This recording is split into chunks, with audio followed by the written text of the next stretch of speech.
Assalamualaikum warahmatullahi wabarakatuh. Perkenalkan, nama saya Muhammad Alzin Nazifa dengan NIM 240170182. Pada kesempatan kali ini saya akan membahas topik yang sangat penting di era digital seperti sekarang, yaitu konsep layanan dan keamanan dalam berbagai platform. Topik ini menurut saya menarik karena hampir setiap hari kita berinteraksi dengan berbagai platform digital, entah itu hanya untuk berkomunikasi, belajar, belanja, atau sekedar mencari hiburan. Tapi di balik kemudahan itu semua, ada hal yang penting yang sering luput dari perhatian, yaitu keamanan data dan privasi pengguna. Pertama, kita akan membahas pengertian dan konsep layanan dalam platform digital. Pertama-tama, kita perlu tahu dulu apa itu layanan digital. Secara sederhana, layanan digital adalah segala bentuk layanan yang disediakan melalui jaringan internet atau sistem komputer untuk memudahkan aktivitas manusia. Contohnya, ketika kita berbelanja di Shopee, Tokopedia, ataupun Lazada, itu termasuk layanan e-commerce. Saat kita berinteraksi lewat WhatsApp, Instagram, atau TikTok, itu termasuk media sosial. Dan ketika kita belajar di Google Classroom atau Microsoft Teams ataupun Zoom, itu termasuk layanan pendidikan digital. Semua platform itu punya satu tujuan utama, yaitu memberikan kemudahan, kecepatan, dan kenyamanan bagi penggunanya. Namun setiap platform juga punya konsep layanan yang berbeda, tergantung pada tujuan dan target penggunanya. Misal Shopee berfokus pada transaksi aman dan cepat, sedangkan Google Classroom lebih menekankan pada kolaborasi antara guru dan siswa. Artinya konsep layanan dan bagaimana platform merancang dan menyediakan sistem agar pengguna bisa mendapatkan manfaat maksimal dengan pengalaman terbaik. Selanjutnya kita akan membahas konsep keamanan dalam platform. Sekarang kita masuk ke bagian yang tidak kalah penting, yaitu keamanan. Keamanan platform digital berarti usaha melindungi data, identitas, dan aktivitas pengguna dari ancaman seperti peretasan, pencurian data pribadi, atau serangan malware.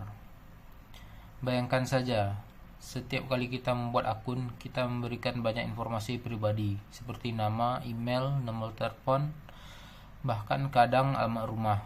Kalau data itu bocor, tentu bisa menimbulkan kerugian baik secara pribadi maupun finansial. Oleh karena itu, platform digital biasanya menerapkan beberapa lapisan keamanan seperti enkripsi data. Informasi yang dikirim dari pengguna ke server diubah menjadi kode rahasia agar tidak bisa dibaca oleh pihak lain. Misalnya saat kita login ke akun bank online, datanya dikirim melalui jalur yang terenkripsi. Yang kedua, autentikasi dua faktor. Selain password, pengguna juga harus memasukkan kode verifikasi dari SMS atau aplikasi. Ini membuat akun lebih sulit dibobol. Selanjutnya ada firewall dan sistem deteksi serangan. Fungsinya seperti penjaga gerbang yang menyaring aktivitas mencurigakan dari luar. Lalu ada juga pembaruan sistem. Platform harus terus memperbarui sistem mereka untuk menutup celah keamanan yang bisa dimanfaatkan oleh hacker. Tanpa sistem keamanan yang kuat, layanan digital bisa dengan mudah disusupi pihak yang tidak bertanggung jawab. Lalu kita akan membahas peran dan tanggung jawab pengguna. Bukan cuma penyedia layanan yang bertanggung jawab. Kita sebagai pengguna juga punya peran besar dalam menjaga keamanan digital. Banyak kasus kebocoran data atau akun diretas bukan karena sistemnya lemah, tapi karena penggunanya lalai. Contohnya, menggunakan kata sandi yang terlalu sederhana, seperti tanggal lahir atau nama sendiri. Lalu, membagikan OTP kepada orang lain. Ada juga mengklik tautan mencurigakan dari pesan yang tidak dikenal. Atau login akun pribadi di komputer umum tanpa logout. Hal-hal kecil seperti ini bisa berakibat fatal. Maka dari itu, sebagai pengguna, kita perlu membangun kesadaran digital dengan cara rutin mengganti password, tidak asal menginstal aplikasi, dan membaca izin aplikasi sebelum menekan setuju. Dan juga tidak mudah memberikan data pribadi di internet. Kalau semua pengguna sadar dan hati-hati, keamanan digital akan jauh lebih baik. Selanjutnya kita akan membahas perbandingan keamanan di berbagai platform. Kalau kita lihat secara umum, setiap jenis platform yang punya tingkat keamanan dan fokus layanan yang berbeda. Misalnya, platform perbankan digital seperti BCA Mobile atau Brimo menekankan keamanan transaksi karena menyangkut uang. Mereka biasanya memakai enkripsi tinggi dan verifikasi biometrik seperti sidik jari atau wajah. Platform media sosial lebih fokus pada perlindungan privasi pengguna, seperti siapa yang bisa melihat postingan atau mengakses data pribadi. Sedangkan platform pendidikan seperti Google Classroom lebih menekankan keamanan akun agar data siswa dan materi tidak disalahgunakan. Jadi konsep keamanan disesuaikan dengan tujuan utama layanan tersebut. Lalu kita juga akan membahas tantangan keamanan di masa depan.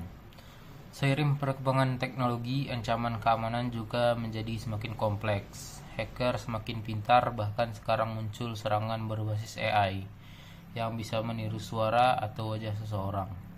Selain itu, banyak juga kasus phishing, di mana pengguna ditipu email atau situs palsu yang menyerupai situs resmi. Untuk menghadapi ini, penyedia platform terus berinovasi seperti meningkatkan algoritma deteksi ancaman, menyediakan notifikasi keamanan otomatis, dan mengedukasi pengguna tentang cara melindungi akun mereka.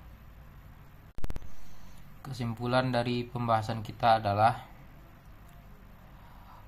konsep layanan dalam berbagai platform bertujuan memberikan kemudahan dan pengalaman terbaik bagi pengguna. Keamanan digital adalah kunci utama agar layanan itu bisa berjalan dengan aman dan dipercaya. Kesadaran pengguna sama pentingnya dengan sistem keamanan platform itu sendiri. Dengan kombinasi keduanya, layanan yang baik dan keamanan yang kuat, kita bisa menikmati dunia digital dengan nyaman dan bertanggung jawab.